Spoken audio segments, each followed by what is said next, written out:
Hi everyone, this is Neel Raithatha, consultant audiologist and director of Clearwax. Thank you for joining me in my latest video using the WAXscope, and this is the right ear of the patient whose left ear I uploaded yesterday. So I'll give you a brief case history. So this patient visited another specialist on a couple of occasions and they really struggled to remove this wax. The patient then took matters into his own hand, did poke in his ears, tried to remove it and made the situation a lot worse. They were recommended by their local nurse, the GP practice, to come visit myself. And yesterday I showed you the video of the left ear. And this was slightly easier, but still tricky. And that's just because this wax, I wouldn't say it was pushed in, it was impacted, but not as much as the left side. But this patient was experiencing some otologist, some ear pain prior to attending. And as I explained in yesterday's video, when you've got a patient who's got really impacted wax and it's compressed against the eardrum and the ear canal wall, it's lodged in there. So earwax is not just removal with microsuction, just putting a vacuum in your ear like we are now and it just comes away freely. I wish it was that easy.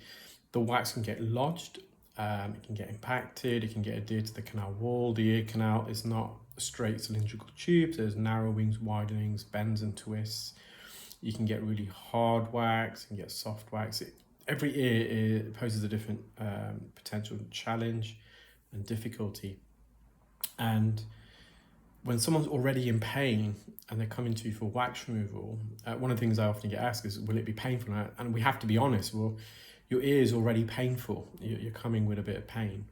So to remove the wax, especially if it's really lodged and severely impacted, I'm going to have to manipulate the wax. It might be a bit of discomfort, but obviously if it's excruciatingly painful, let us know and we can start. Now, generally, a normal case is earwax removal painful? No, if it's done correctly and your specialist is well experienced and trained, earwax, and most 96% of the time, no discomfort whatsoever. But if you're already experiencing pain, then it's not always true. Now, we're trying to minimize any discomfort here. And so one of the things we do to minimize discomfort is, wherever possible, is to perform microsuction. Because with microsuction, we're pulling the plug away. You know, when you use a manual instrument like a hook or a curette or a pick, which I do eventually have to do, you're either embedding it into the wax, which is already compressed, applying more pressure, either against the canal wall or the eardrum. I'm going to use the pick here, I think. So I did pre-warn the patient. This wasn't going to budge just with microsuction.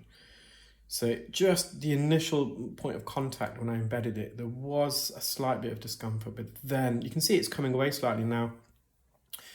When we start reducing the size of the plug, then using manual instruments is going to be less and less uncomfortable. That doesn't mean that using manual instruments is uncomfortable. Again, if you've got a routine case, I'm going to show you, I'm going to upload another video on my other YouTube channel where I used to correct to remove a large piece of wax. But that wax wasn't impacted, it wasn't compressed against the canal walls. It's just for really severely hardened impacted wax.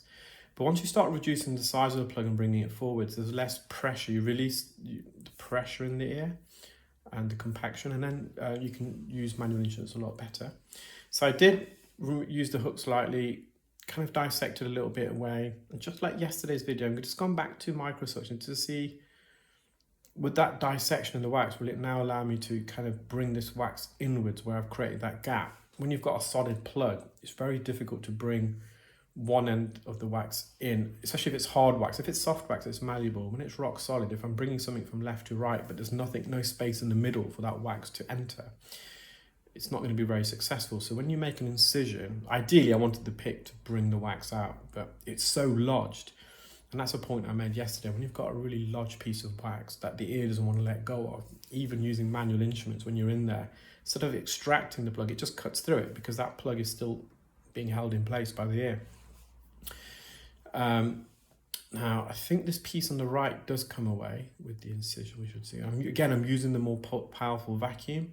I typically don't exceed a 14 gauge suction tip, which is 2 millimeters, but a lot of specialists, mainly in Australia, where we also supply to, they commonly use a 2.5 mil and a 3 mil.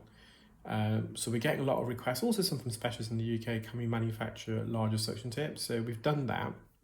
Now, I started off with the 14 gauge, but at 2 so I always ask the patient, it's not often I use it and often I need to use it, but I asked the patient how was the noise level with the standard 14 gauge, and they said, look, we can't hear everything. So went to the slightly larger suction tip, and again, they couldn't really hear it until I removed the wax, and then we went back to a smaller one. So you need to exercise care and caution, obviously, when you're doing microsuction, because it is a sound-sensitive procedure. And that works the other way. So if there's a little bit of wax in the ear, you don't need to use a standard 14 gauge. You could use a 17 or an 18 or even a 19 gauge if it's loose, easy to remove. So it's very important that the specialist selects the correct suction tip size for the patient, for the procedure. So I'm just getting a grip. Now, some of this is coming forwards. It may not seem like it, but when I was bringing it, you maybe see it's rolling slightly forwards. It's coming away. It's only a millimeter, but it did break more of the seal. And then it allowed me to then go back in with manual instruments. So in the end, it's the hook and the pick that removed the majority of the wax. Also, we use suction as well, but it's beginning to separate now. And this is rock solid wax. Was it like a type 1 or type 2 grading? So when you're, normally if the wax is a bit soft, when you position the suction tip, it kind of indents it a little bit here. It's almost gliding off the surface, but that piece came away, and that piece came away with the help of the ear pick that I used a moment or two ago. So it cut through, loosened, it broke the surface almost, if you like. So again, you can probably see it's just rolling down a little bit forwards. And at that point, I lost the suction grip. It just glanced away, so I'm just going to go back. Again, I don't think I'm getting much of a suction grip here. Although I possibly have, no, it's just coming away. It's just too rock solid. So I think I told the patient I'm probably going to have to go back in with the hook and pick. And when I did now, I'm pretty sure I am going to go in. The patient didn't really feel it, so it's a lot better. So I'm just having a look at the plug, just trying to have one more go, going a bit higher up to see if the wax, I can get a better grip here.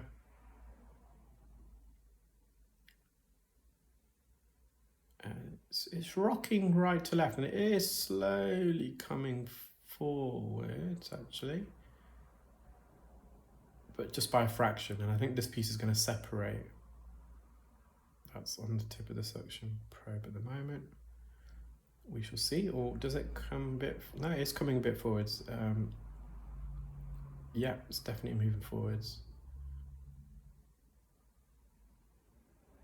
And I'm slowly also coming away with the specular. So I don't want the specular to stop it from coming. But that's kind of the surface of the wax is near the, just past the first bed. Now you can see there's a lot more, it's not as compacted, not as much pressure now. So I'm going to go in with the pick again over the top. And again, it's just kind of dissecting. It's really hard wax. Sometimes it chisels away. It doesn't come out in a big block. But I think I'm going to use the ear hook in a moment, I'm pretty sure. But yeah, we've got a lot of space now, so it's less compression. The pick is really good because it's got a really low, the tip of the pick is like an ear hook because it hasn't got the L bend at the end. I can insert it through narrow spaces. But I think I'm going to use the hook in a moment. I think the hook was slightly more effective, not massively. You can see it just cut right through the middle.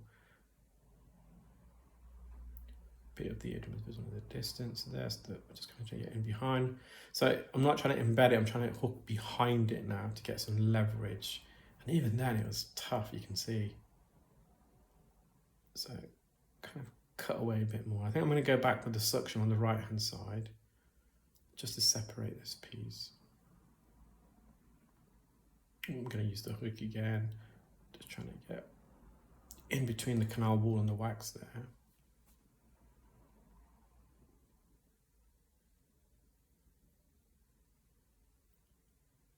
So I think this starts to come away now. So I'm just going to give this a little wriggle. It should separate. makes the plug smaller, because obviously now we're also bringing a large plug through and narrowing. We've got two distinct narrowings in the ear. The first one is just about where we are now. It's between the first and second bend of the ear canal and the outer third. So the ear canal is like an S bend, a sigmoid shape. The first bend is about 0.5 centimetre in, and then the second bend is a further 0.5 centimetre in. And it's within that region the ear canal narrows, and it widens and it kind of veers off to the side. And as we approach the eardrum, it narrows again. So when you've got a large plug formed and you're trying to bring it through the entrance, it can be tricky, but I think I'm gonna get this plug out. I'm gonna get a good grip. Just lost it momentarily, but I've almost turned the wax. This is the underside layer. This was previously on the floor of the ear canal, and I've managed to extract it. Now, on the left-hand side, you can see there is some trauma in the ear. There is some bruising there. So I don't know if that's because of a previous procedure the patient had, or if it's self-inflicted by the patient, because they did admit to me that they did poke in the ear. So I'm just going to mop up some dead skin.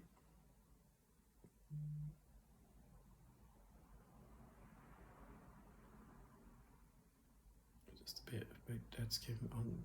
Again, we could have left all this, but if it was loose, I'm just going to section it away. If it was going to be tricky to remove, I just left it, but it just came away. Eardrum is nice and healthy. Again, there's a bit of slight edema on the right-hand side, but you'll see it on the left-hand side, the posterior canal wall in a moment. It's where the plug was really impacted against.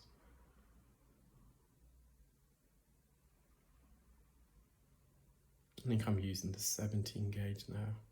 Bit of skin at the top. I think I was getting a bit of clarinating, so we just think it came away actually. And there's a lot of dead skin at the base of the ear canal, so I just like to kind of remove that. There can be hidden surprises in the blankets of skin like this. It's happened too many times to me where it looks like an innocent piece of skin and you remove it and there's a big erosion there, discharge. But fortunately here, everything was fine. Just a bit of dead skin. Let's see if this suctions up. And then there's a bit of keratin on the posterior superior canal wall. You'll see that there. You can see the bruising. You'll get a better view there. There's a bit of a sore spot there. So we're just going to remove some of this debris on top of it. Again, it is quite adhered.